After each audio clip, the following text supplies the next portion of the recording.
Jnanatimirandasya Jnananjana Shalakaya Chakshurunmilitam Yena Tasmai Shri Guruve Namaha. Namam Vishnu Padaya Radhikaya Priyatmane Shri Srimad Bhakti Vedanta Narayaniti Namane. Namam Vishnu Padaya Krishna Preshtaya Bhutale Srimate Bhakti Vedanta Swami Niti Namane. Vancha Kalpatrubhyascha Kripa Sindhuvevacha Patitanam Pavanebhyo Vaishnavebhyo Namo Namo. Well, my qualification to stand up here and speak on Srila Prabhupada, our Prabhupada, is that I got a cookie. So you can imagine what's going to come out of my mouth. When I was very, very young, I was very fortunate to see our Srila Prabhupada many times. Los Angeles was his headquarters, so he was there. And we got many cookies from him. We got to fall asleep in his classes, as children will do. But we didn't really get to understand who he was and what he came to give and who he is. And until Srila Gurudev entered our lives, we had no idea of his greatness. And I'm not here to give the Upadesh Amrita or Srila Prabhupada or Gurudev, actually. I wanted to say a couple of intimate things of his life because he's such an extraordinary personality. Prabhu was saying sometimes when they're older, their preaching comes out and that's when you see it. But with our Srila Prabhupada, I have to say I don't agree. Because when he was very, very young, maybe about 5 years old, he began his Rath Yatra preaching. There's a beautiful story about when he was very young, he wanted to make a Rath Yatra cart. He saw this festival of Rath Yatra. And he was crying to his father, I want to make a Rath Yatra cart. I want to do Rath Yatra in this neighborhood.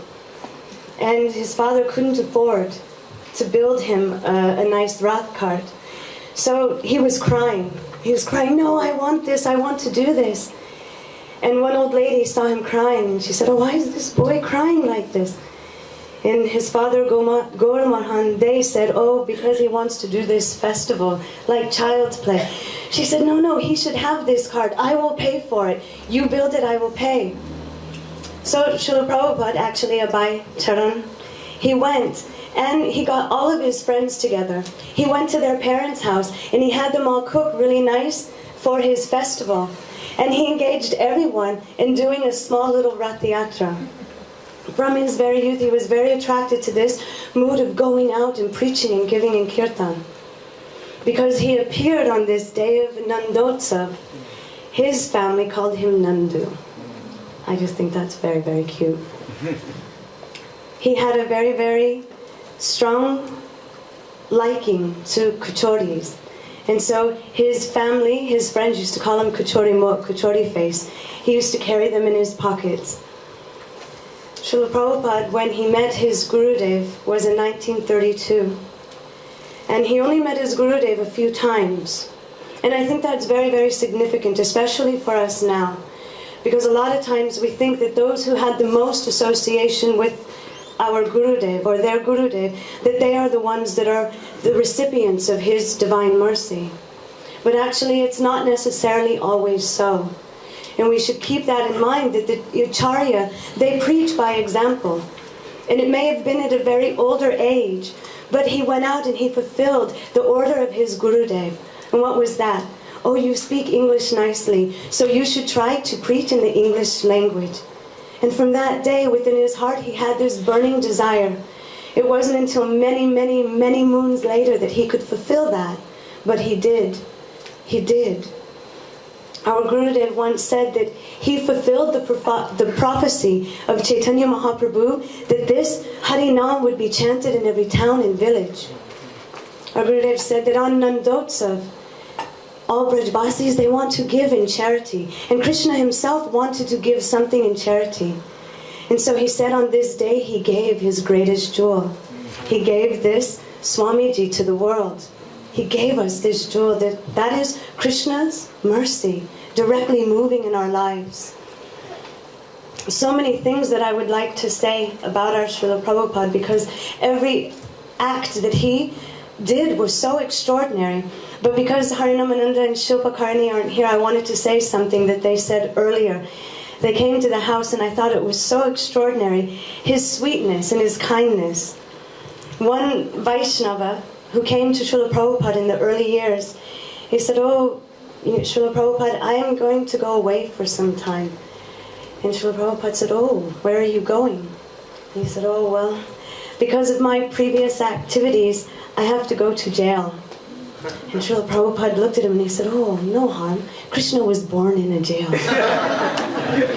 And then Srila Prabhupada asked him, "So what did you do? What did you do?" And he said, I sold drugs." Srila Prabhupada said, "Yes, I also sold drugs." He had a pharmaceutical company. So he said, "Yes, I sold drugs too." But how amazing is that the Vaishnavas, they see our potential. They don't see all the negative things that we carry.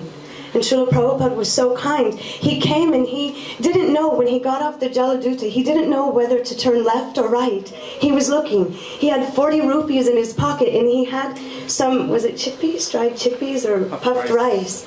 He didn't know if he would have food here. He thought all they do is eat meat. So what will I have? So he brought some puffed rice and he thought, okay, now which way to go? He shared a refrigerator with somebody who was eating meat. His typewriter was stolen, his Gita was stolen. If it were me, I would have thought, okay, it's a sign, time to go home, back to Radha Damodar. But he persevered. Why? To follow the order of his Gurudev, to give us mercy. As he was saying, if we contemplate this, his great mercy, would any of us know anything about Krishna, about our Gurudev, if it weren't for him? And Saraswati Thakur and on, of course. One last thing I want to say very, very quickly. It's a personal, beautiful thing, and when we were in Mathura many years ago, I asked one Vaishnava, Shukananda Prabhu, at the time his name was, I said, "Oh, Prabhuji, did you meet our Swami Maharaj? Did you meet Srila Prabhupada?" And he said, "Oh, yes, yes." And I said, "Will you please tell us something about him?" And he said, "Yes, come sit down." And so we sat with him and he said, many, many years ago, we used to get invitations from Swamiji. He was living at Radha Damodar. And he would invite us to come on the weekends over to Radha Damodar to hear his pravachan. And he said, but we didn't want to go. We didn't want to go. And I was like, what? Why is he telling me this? And he said, his kirtan was very sweet. And he said, but after his kirtan, for 1-2 hours, he would speak in English. And he said, and none of us understood. Why is he telling this in English? And he said, but now I understand. He was practicing on us. He was practicing. So I thought that was such a beautiful thing, that always he had this mission of his Gurudevs in his heart. Our Gurudev always told us, don't be weak. I've come to remind you to chant your Harinam and your Japa. I've come to help you. So whatever order it is that our Gurudev gave us, even if we had only one glance from him, that glance is sufficient to give us perfection. Srila Prabhupada came and he gave so many just a glance. Some never even saw him, but they gave their very life for his mission. Actually, if you see the character of the lives of his disciples, it's astonishing. Our Gurudev said that this level of dedication is hardly seen. It is astonishing. They gave everything to our Srila Prabhupada, and I aspire for that mood, that I want to serve our Gurudev and our Guru Parampara with our life and soul. Acharya teaches by example. It doesn't matter how old you are, how young you are. We are all qualified at least to follow the order of our Gurudev. Why? Because it gives the qualification when we try to endeavor. There's one very beautiful katha about our Srila Prabhupada before he came to the West. And that is that one Vaishnava, he said that every day, Srila Prabhupada, actually he was dressed in white. And he would go to Advaita Vat. And he would sit on a wall. And he would weep and weep and cry and cry. And the pujari would watch him and think, look at this personality, how extraordinary. And every time before he would leave, he would thank the pujari for his seva there. And he would go. And this happened for a couple of years. And one day, this pujari saw, oh, he hasn't come for some time, maybe 5, 6, I think it was maybe 10 years past. And he started to see, Srila Prabhupada, I'm sorry, I went past myself. One day, again, he saw that Swami was there, but he was a sannyasi. And he saw him, and Srila Prabhupada was about to leave again, and he said, thank you for your service. And the pujari asked him, may I ask you a question? Why is it that you are always sitting in the corner and you are weeping? And then he said, oh, because my Guru Maharaj, he gave a heavy mission on my shoulders. And I'm praying here because this is where Chaitanya Mahaprabhu and all Vaishnavas would come and discuss how to spread this movement of Krishna consciousness, how to give mercy to one and all. So I am praying for their mercy here. About 10 years later, he saw white people. The pujari. The pujari saw white people coming to this place. He had never seen anything like it. He's like, what are these people doing? They're dressed like sadhus. They have shika and they're chanting Hare Krishna. What is this? And one of them gave him a back to Godhead. And so he looked at the back to Godhead and he started to open it. And immediately he saw, oh, this is my friend. This is that person who was always coming here and weeping. And he saw that was his doing. When he saw all of these Western people coming, he said that's what he was doing, and he was successful. And as soon as he saw this back to Godhead, he ran to the ISKCON Mandir to tell them this history of our Srila Prabhupada, how actually he was crying and praying for mercy. Sometimes we think that mercy has to just descend on us, but we discussed we need mercy, yes, but we also have to make a hard endeavor. We have to do something. And our Srila Prabhupada, from the beginning, he was making so much endeavor, and that was for us. Also to carry out the mission of his Guru, but for us. So we are all very, very deeply indebted to him. And we owe a great debt to him.